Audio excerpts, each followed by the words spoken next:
Supreme court of Pakistan में जमा कराई गई सुपरिटेंडेंट अडियाला जेल की रिपोर्ट में बानी पीटीआई को जेल में फराहम की जाने वाली सहूलियात की तफसीलात पहली मरतबा मंजर आम पर आ गई हैं।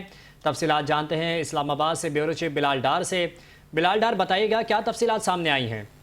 जी बिल्कुल, सुपरिटेंडेंट अडियाला जेल ने जो रिपोर्ट जमा कराई है उसके मुताबिक बानी पीटीआई को जेल में 7 सेल्स पर मुश्तमिल एक अलग कंपाउंड में रखा गया है। कंपाउंड के सामने 57 फीट लंबी और 14 फीट चौड़ी राहदारी भी मौजूद है, जबकि इससे मुल्का 35 बाई 37 का लॉन भी फराहम किया गया है, जहाँ वो कुतब और अखबार पढ़ते हैं, धूप भी सेकते हैं। रिपोर्ट में बताया गया है कि मज़कूरा 7 सेल्स पर मुश्तमिल कंपाउंड में 30 से 35 कैदियों को रखने की गुंजाइश है। तमाम बानी पीटीआई को वहाँ महफूज माहौल फराहम किया गया है।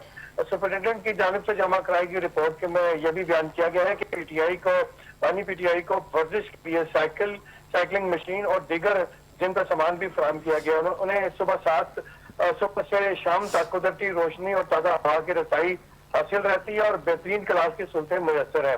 रिपोर्ट के मुताबिक खुराक से मुतालिक भी बताया गया है, जिसमें कहा गया कि नाश्ते में खजूर, अखरोट, शहद, काफी, दलिया, लस्सी, गर्म दूध और चिया सीड फराहम किए जाते हैं, जबकि मौसमी और अनार का जूस भी दिया जाता है। दोपहर के खाने में देसी मुर्गी, मटन, मिक्स दाल, अंडा फ्राई, सलाद, अचार।